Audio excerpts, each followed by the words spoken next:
Hey all, this is David Ducker coming back at you, and today I'm going to be talking about signature abilities, signature moves for your characters. This overlaps to some degree with a couple other videos I've done. I just did a video on how many gimmicks can your character have at once. I've also done a video on fighting styles and finishing moves. But and this is going to be in very much the same vein as both of those, just a little more specific for you. So, signature abilities. Anything your character does, is one of their abilities. Whether that's a vertical slash of the sword, a horizontal slash of the sword. Those are both abilities. Whether it's casting a spell to light his shield up so it glows, whether that's turning invisible or teleporting. Anything you can do is kind of a signature ability. So my question here, which I'm going to try to answer anyway, but my question is, how many of those can you have on a single character? How many do you want to have on a single character? And one of my best examples is going to be superhero comic books, because some heroes have one ability, one signature move. You look at Cyclops, he can blast with his eyes, laser beam eyes. If you look at Angel, he has wings and can fly. If you look at Colossus, he has steel skin and super strength. If you look at Green Arrow, he has a bow and arrow, and he has a couple of trick arrows. The Atom can shrink but not grow. Giant Man can grow but not shrink. And then, so these are one end of the spectrum. I can do one thing. I can do it very well. This could also be a fighting man type character. Inigo Montoya is a great swordsman. He can't do much else, though. And then you look at the other end of the spectrum with characters who have a huge amount and number of abilities. So if you look at Superman, he has strength, flight, speed, laser vision. He has ice breath. He has all kinds of microscopic, telescopic vision powers. If you look at Martian Manhunter, he can shape change. He can change his density so he can walk through walls or turn to stone. He has telepathy and telekinesis. He can turn into other people. Plus he can fly. Plus he has laser vision. Plus he has super strength. So, he has this huge array of superpowers that at his disposal that he can use. If you look at Thor from the Avengers, he has strength, he has flight, he has a magical hammer which returns to him.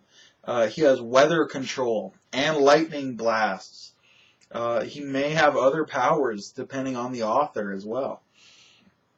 So these are characters who have a multitude of abilities. And the question I pose is, which do you want to be? From a storytelling perspective, which is more interesting? The guy who can do everything, or the guy who can do one thing? And I would say that it's better to be the guy who can do one thing, especially in a team-based game when there are 6 players or 4 players or however many players you have.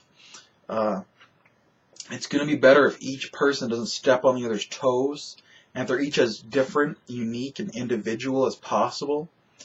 So that's all from a team perspective. But then from a storytelling and a character and a heroism perspective, it's going to be better if you're more vulnerable. You're going to have to think about how to use your powers.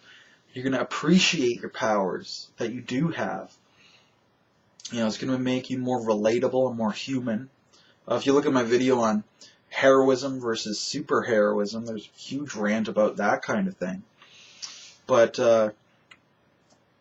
specifically, like what inspired this whole video is you see a lot of the time, especially in like Pathfinder. Let's pick on Pathfinder. wizards can do anything. They're Superman. They are Martian Manhunter. They have this huge, broad palette of abilities. And if you ask yourself, how can I make my wizard stand out from every other wizard? The answer is to be specific, to specialize, and say, I'm only going to use like the 1 or 2 spells. That's it. And I'm going to be kind of like a superhero. I have these 1 or 2 powers that I can use. And now everybody knows exactly who I am, what I can do. They know when they see that power, who's behind it. I have a very specific gimmick. And that's great. I mean, this is what I do to make my NPCs different and special and memorable when I'm running Pathfinder. If I'm doing a transmuter, he might transmute himself into the same form every time. I'll turn into a Brontosaurus. This is my favorite shapeshift. That's what I'm going to do for combat. And then, maybe if he needs to sneak and turn tiny, he'll turn into a tiny Brontosaurus, perhaps. A cute little Brontosaurus running around.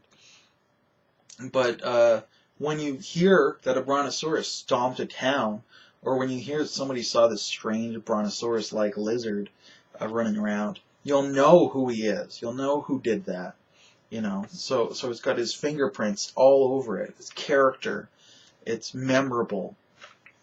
And that's a wonderful tool. Anytime you can do that in storytelling, you should be doing that in storytelling.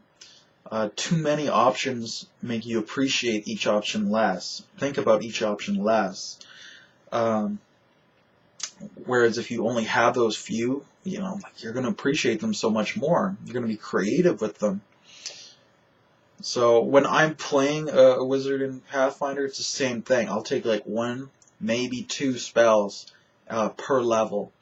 So I'll end up with a total of 4 or 8 spells, depending on how high the level of the game gets.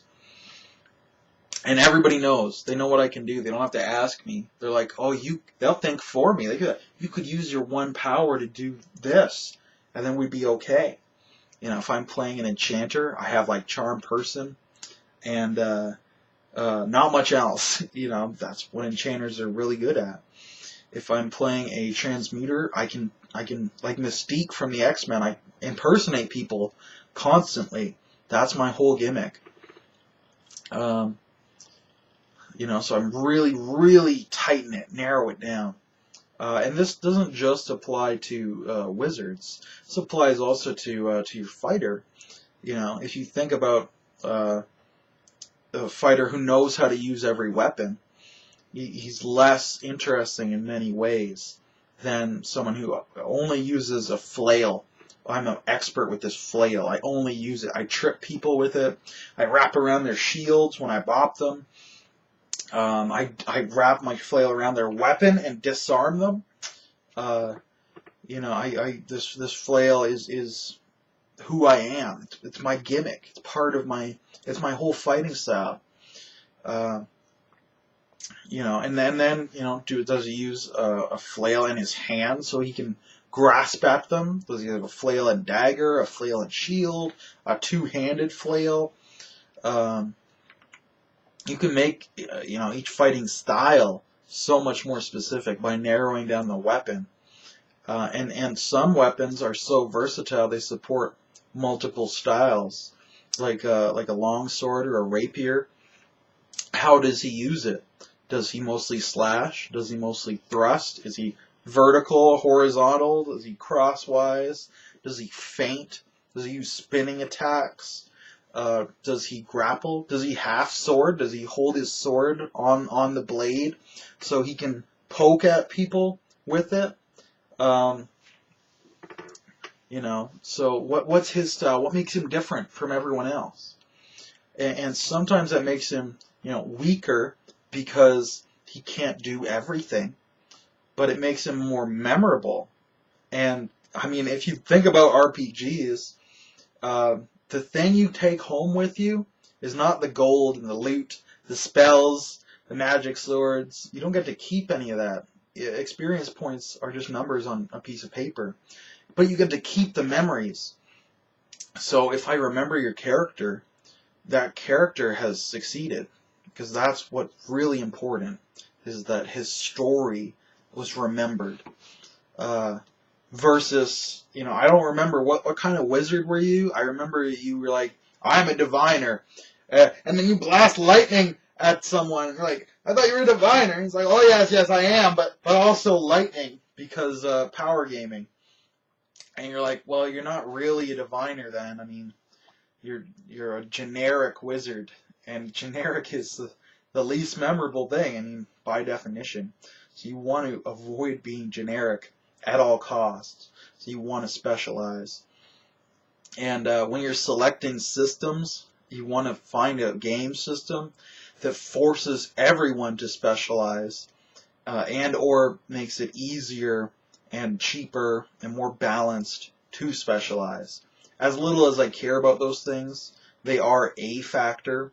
I did a video on balance where I said balance is not important. And it in the grand scheme, it isn't. But if you can get a little bit of balance in there, that's probably better than complete unbalance. This is a chance, of course, for people to call me a hypocrite, but I welcome that. I welcome all comments. So let me know what you think about signature abilities. If you have played a character who only did a couple things, but was really good at it, and it's made the character awesome, let me know. If you played a character who was good at everything, and he was still awesome because his personality was so good, let me know. That's very possible to do. It's just more difficult, but it's very possible. Or if you played a character or saw a character that could do everything and he was really boring because of it, if you saw Superman, if you saw the Martian Manhunter, and you realized that Spider-Man was cooler because Spider-Man is more vulnerable, then let me know about that too. But I'm going to sign out now. I hope everybody has a good day in YouTube land. Cheers.